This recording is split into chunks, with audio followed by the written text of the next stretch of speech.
ग्वालियर में retired bank manager और उनकी पत्नी को ठगों ने डिजिटल अरेस्ट किया है। उनसे सीबीआई ऑफिसर बनकर बात की और कहा कि आपके आधार कार्ड से सिम इश्यू कराने के बाद जेट एयरवेज के नरेश गोयल को 538 करोड़ रुपए का लेनदेन किया गया है।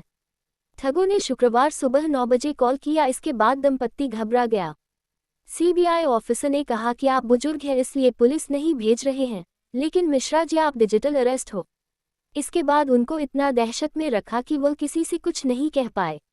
शनिवार सुबह 11:30 बजे पुलिस ने रिटायर्ड बैंक मैनेजर के रिश्तेदार की सूचना पर उनके घर पहुंचकर उनको मुक्त कराया है। यदि पुलिस समय पर नहीं पहुंचती तो दंपत्ति कैश डालने के लिए तैयार हो गया था। दरअसल ग्वालियर के छतरी मंडी निवासी Ganesh Mishra retired bank manager हैं। उनके परिवार में एक बेटा व बेटी है। बेटी बेंगलुरु में रहती है, जबकि बेटा गुना में जॉब करता है। यहाँ वह पत्नी मधु मिश्रा के साथ रहते हैं। कुछ समय पूर्व उनका एक्सीडेंट हो गया था, जिस कारण वह घर पर ही आराम करते हैं और चलने में अभी परेशानी आती है। शुक्रवार सुबह उनके मोबाइल पर एक अनजान नंबर से कॉल आया और बताया कि मैं ट्राई से अधिकारी बोल रहा हूँ। आपके मोबाइल नंबर का उपयोग कई तरह के पैनिक मैसेज वायरल किए गए हैं, जिससे 2 घंटे में आपका यह नंबर बंद हो जाएगा। अगला कॉल मुंबई सीबीआई से आने की बात कही। इसके बाद रिटायर्ड बैंक मैनेजर के मोबाइल पर एक व्हाट्सएप वीडियो कॉल आया। इस बार कॉल रिसीव करते ही सामने एक पुलिस की वर्दी में अधिकारी नजर आया। उसने बताया कि वह सीबीआई का अधिकारी है। सीबीआई अधिकारी ने बताया कि आपके नंबर के जरिए जेट एयरवेज के नरेश गोयल को मनी लॉन्ड्रिंग के जरिए 538 करोड़ रुपए की राशि का लेनदेन किया गया है।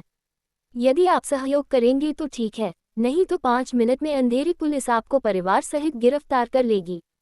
हमारी टीम अभी ग्वालियर में ही है। ये सुनकर बैंक मैनेजर व उनकी पत्नी घबरा गए। उन्होंने सहयोग करने के लिए हाँ कर दी।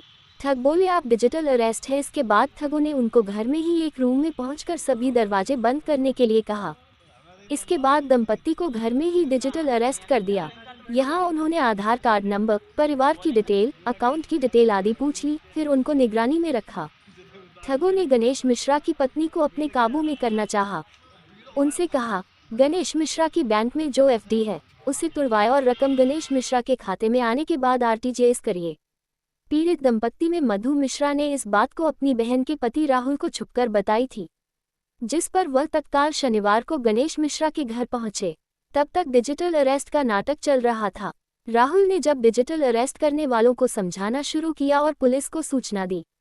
रिटायर्ड बैंक मैनेजर को ठगों ने अपने झांसे में लेकर डिजिटल अरेस्ट किया था, लेकिन उनके रिश्तेदारों की समझदारी से उनके साथ ठगी नहीं हुई और पुलिस तत्काल मौके पर पहुंची और जांच पड़ताल की जा रही है।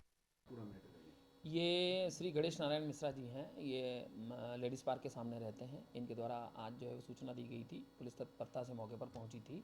इनके द्वारा बताया गया है कि इनको जो है डिजिटल अरेस्ट किया गया था। कल सुबह 9:15 बजे इनके पास एक अननोन नंबर से फ़ोन आया था।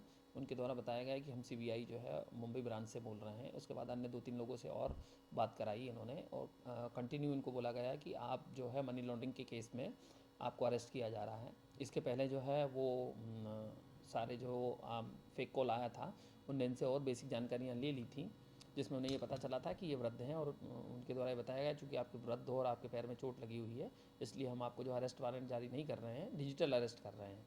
तो इनको सुबह 9:15 बजे से लगातार बताया गया कि आप अपना जो है वो वीडियो कॉल पे बने रहेंगे, फ़ोन को बंद नहीं करेंगे।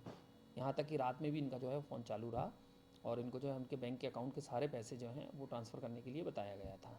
इस संबंध में इनकी पत्नी द्वारा इनके एक रिश्तेदार को सूचना दी गई, जिनने पुलिस को खबर दी, तो पुलिस तत्काल मौके पर गई थी। मौके पर जाकर इनको जो है बताया गया कि डिजिटल अरेस्ट नाम की कोई चीज़ नहीं होती है और उसके बाद में सारी इनको जानकारियों से अवगत कराया गया। इनका जो है फ़ोन उस समय इनके द्वारा, उस समय जब हम पुलिस पहुंची थी उस समय भी वो फ़ोन चालू था, उसके बाद ही बंद हुआ है। उसके इनकी जानकारियाँ ले ली गई हैं और उसमें जो है वो आगे जाँच की जा रही है। कितने घंटे इनको डिजिटल अरेस्ट किया? करीब कल सुबह 9:15 बजे से आज लगभग 11 साढ़े 11 बजे तक जो है वो ये डिजिटल अरेस्ट में रहे। चूँकि ये दोनों पति पत्नी घर पे अकेले रहते हैं, वृद्ध हैं। ये जो है बैंक ऑफ बड़ौदा में पहले चीफ मैनेजर के पद से रिटायर हुए हैं। अलीगढ़ में लास्ट पोस्टिंग थी इनकी। क्या मामला दर्ज किया अभी इनके द्वारा जो है वो आवेदन दिया जा रहा है, तो इसमें जाँच करके वैधानिक कार्रवाई की जाएगी और लोगों को भी बताया जा रहा है इस संबंध में। पूर्व में भी बहुत बार अवगत कराया गया है, पेपर के माध्यम से भी, और पुलिस भी जो है जनसंवाद के कार्यक्रम आयोजित कर रही है कि डिजिटल अरेस्ट नाम की कोई कानूनी प्रावधान किसी भी, ना तो सेंट्रल गवर्नमेंट में है ना स्टेट गवर्नमेंट में है, इस प्रकार के कोई प्रावधान नहीं है। मेरा जनता से जो है अनुरोध है कि इस प्रकार के केसों में जो है वो तत्काल पुलिस को सूचना दें, और इस प्रकार के कोई प्रावधान नहीं है। कोई भी गवर्नमेंट एजेंसी किसी को भी किसी भी प्रकार से डिजिटल अरेस्ट नहीं करती है।